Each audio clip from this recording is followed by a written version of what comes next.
But speaking of franchises and IPs going to shit, let's talk a little bit about The Flash and how big of a problem it is for the DCEU. Now, I found this really interesting article on Variety, which is basically the title is "The Flash Box Office Disaster Exposes DC's $1.1 billion problem for Warner Brothers." And if you read through this article, by the way, all the article links are in the description of the video, by the way. It basically says what we've all been saying on this show for a long time, which is basically ever since James Gunn came out and said that, he's rebooting the DCEU, audiences have lost complete interest in the 2023 DCEU slate. Shazam 2 really underperformed. In fact, it's considered a bomb. The Flash, which was supposed to be the best comic book movie ever made, is now tracking in as being a huge flop, major flop. And analysts are worried that Blue Beetle and Aquaman are going to meet the same fate simply because audiences don't care. There's no reason to go see these movies because they're divorced from a bigger universe that's being rebooted. But in addition to that, The Flash also had troubles with Ezra Miller, and his bad behavior. And yes, I said he, because I refuse to say they, them for that stupid thing. Thank you. But in addition to that, the special effects seem to be getting a lot of criticism, and everyone's saying oh, we heard that this was supposed to be the greatest superhero movie of all time, but it's just kind of okay. So Warner Brothers is in a really tough position here because they've invested so much money into these DC projects, and it doesn't look like they're going to be making them back. And so this Variety article basically puts forward the question, okay, what does Warner Brothers do going forward with the DCEU? So Shane, I know that, you enjoyed The Flash. Brian runs a DC channel for you guys. So I wanted to get your take on this. In fact, you even had an article that you wanted to share with us about the Flash box office and Blue Beetle. And it's from the same article you got there. It's just, if you scroll down, there's a chart that I think speaks volumes to what's going on with superhero movies, DC, and the Flash specifically. So if you take a look at this chart, and I've never figured out how to zoom in on these damn things, but if you guys can see it here, it starts with Man of Steel, and it kind of goes through all the DC movies for superhero movies. And as you go down, take a look at the red bar. Okay. Now we got, oh, well, I didn't know you could do that. Just leave the whole thing up, but look at the red bar specifically. Wow. Yeah. Just leave the whole thing up though, because it'll come in to make more sense if you do. Okay. So if you see Man of Steel is the top one, and then you got Batman versus Superman, which of course every nerd on the planet was going to go watch that one. From Batman v Superman, if you just look at this red line, it just gets smaller and smaller and smaller, right till you get to... And that's the domestic opening weekend gross. That's the domestic opening weekend, right? And now Joker, which is an outlier because what a great movie, right? And it just was not in the same type of framework. Now come down and look at Birds of Prey, a little bit less. Now look at Wonder Woman 84 and The Suicide Squad. Okay. Now take the Batman out because it's a brand new Batman movie and everybody wanted to see what the hell was going to happen, right? Black Adam, which thank God Dwayne "The Rock" Johnson is such a master at marketing. Okay. And if you come down here and look at Shazam! Fury of the Gods, that lines up. Now look at The Flash. Okay. Well, shit. That kind of breaks the mold a little bit, right? It's the same as Shazam though. What's that? Yeah. So good. You can go back up to Shazam, right? And take a look. It's about the same.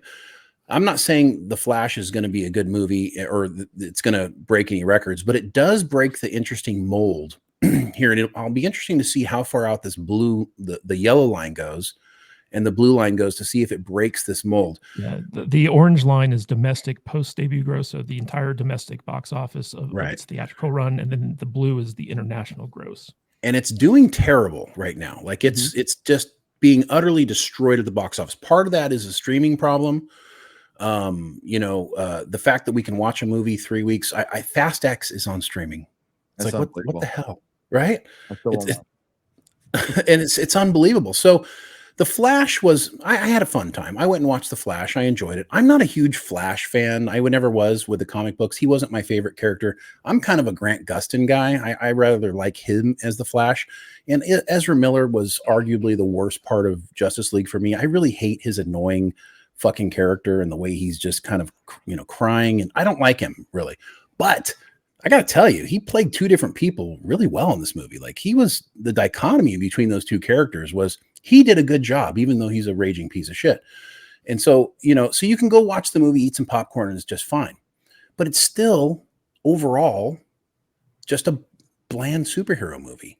Like I was not excited to go see it. I watched it, ate some popcorn. It wasn't bad. The graphics were shitty. Those babies, what the hell was up with those? Gary, you said you brought up the Ally McBeal baby. And I was like, oh my God, that is exactly the perfect description for those babies. I mean, come on. If you're going to put that much money into a movie, get that right, at least. So I think there were a lot of problems with it. Overall, I had fine time, but I don't know. What do you guys think? Is this the beginning of the end or what? Well, Gary, I wanted to ask you about, kind of like the meta picture of what this means for Warner Brothers, because ever since Dave Zaslav came in with Discovery and started cleaning house, like he was kind of saddled with this 2023 slate where he didn't have any say in what was getting made or what was getting reshot or like whatever. But he did know that because COVID kind of threw everything for a loop and there were so many reshoots going on with these movies, he had a problem. And it looks like this problem is going to be costing Warner's upwards of $1.1 billion. And they just did a rebrand with HBO Max, where it's now Max and all this other stuff. And James Gunn came in and basically said, like, all these other movies aren't going to matter until I have my Superman movie out. Although they did say that Blue Beetle is now officially part of like the DCEU relaunch. But what's your take on this on a broader scale of like how DC is going to be going forward with Warner Brothers? I think I'm starting to lean towards DOA. I don't think they should have released these movies. I think they should have.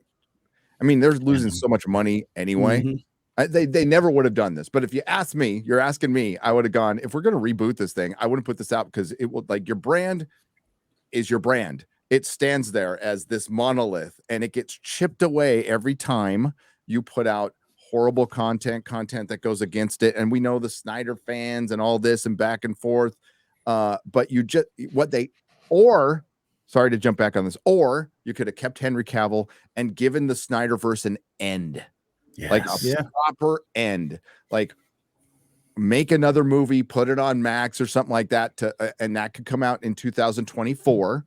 That could end everything, and then 2025 you restart. That still wouldn't have helped because each flop damages your brand and it gets whittled away, and this big monolith turns into like this little freaking stick sticking out of the ground that people don't care about. And you showed that graphic, and people just don't have the interest in DC that they do in Marvel, the normies. True. And DC had everything. To screw this up shows how dumb they are, how like little work. And these are supposedly smart people, but you can't convince me of that if they won't do basic research that would make your movies better.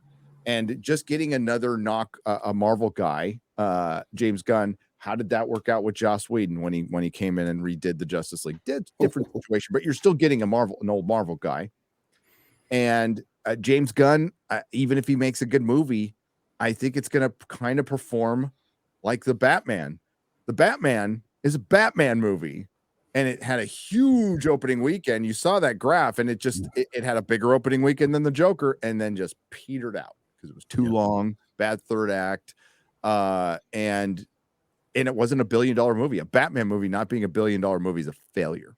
I thought The Flash was supposed to be a Batman movie. There you go. That's the debate we were having on F&T last night was like, what damaged The Flash? Now, obviously, it was James Gunn coming out and saying everything's lame duck. That's dumb.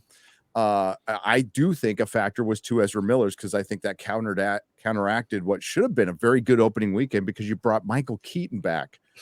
If it was just if you took two Ezra Millers out of it and made it a Michael Keaton Batman movie, this thing's breaking records. Hell yeah. It's breaking records. So to answer your question, I think it's too little too late. I think we are seeing the end of superheroes because of bad storytelling.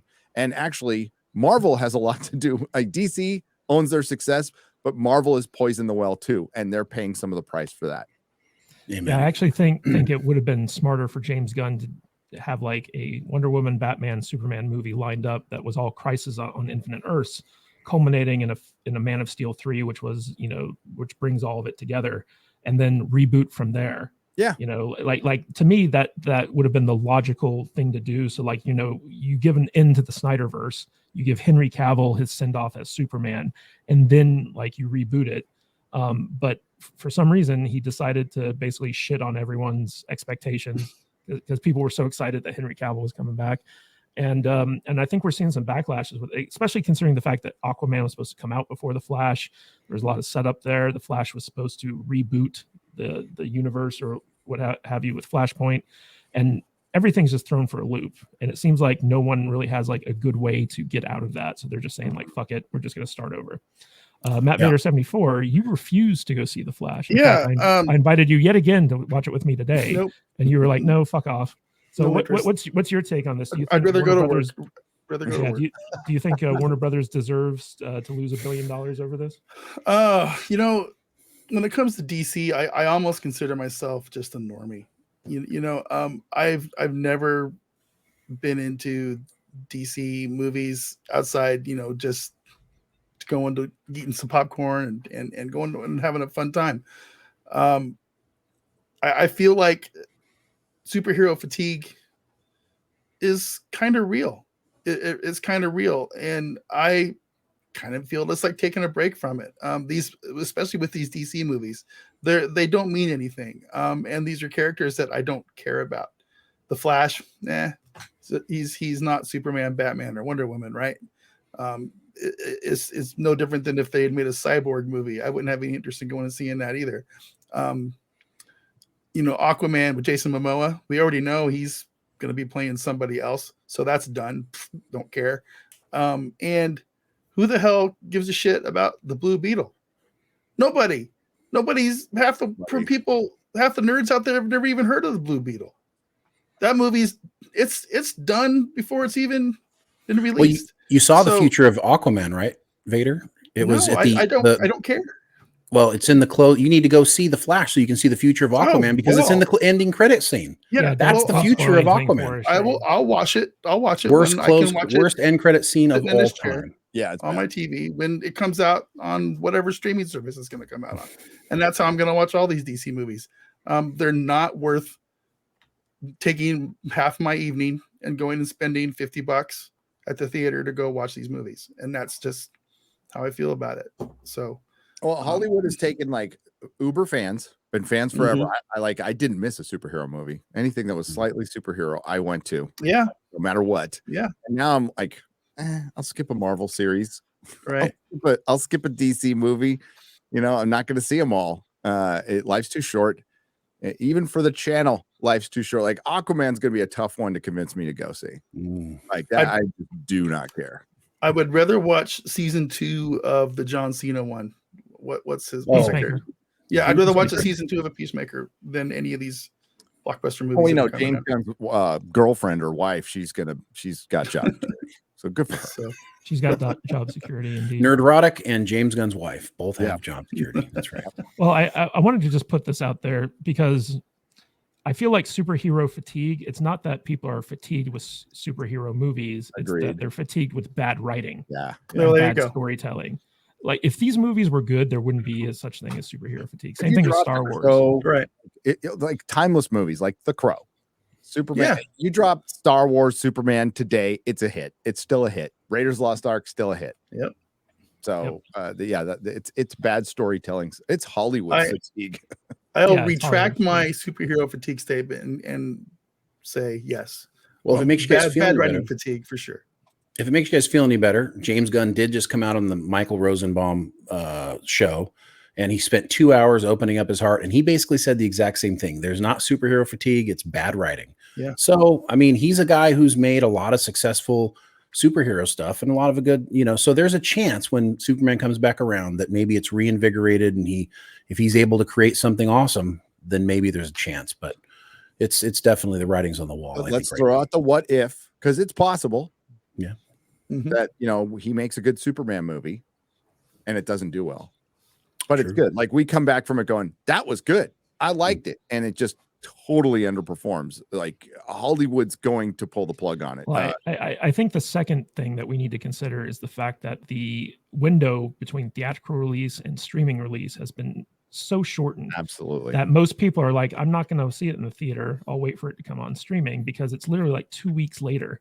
It's on streaming, you know? So I think that until Hollywood decides to actually give like a legit window, like it used to be like 3 months before it hit like home video or something like that. 6 until they 6, yeah. Until they go back to like that day. It was a year in some cases way back in the day. Yeah, and until they go back to that extended window, I don't think you're going to see box office numbers rebound like they should be. Oh, so, they're definitely not, because nothing's coming out next year. That's true too. Like Marvel has in production right now, and it's just the Captain America movie. Our YouTube ratings are going to be very big in 2024. I predict, because we're going to be the only ones producing content. Stream a lot. If you want some unsolicited advice during COVID, hit that streaming, because nothing else is going on. So, I had nothing to watch, so I might as well just talk to people. That'll be fun. Hey guys, if you like this podcast, don't forget to like and subscribe to the channel, and comment below on your favorite video as well. That goes a long way with helping us boost our channel and get out there in front of more people. And it lets YouTube know that we're doing something right. And if you want to catch us live, we go live 2 times a week, once on Saturdays at 10 a.m. Pacific time and on Tuesdays at 1:30 p.m. Pacific time. So join us there in the chat. We will see you on the live stream. Stay salty.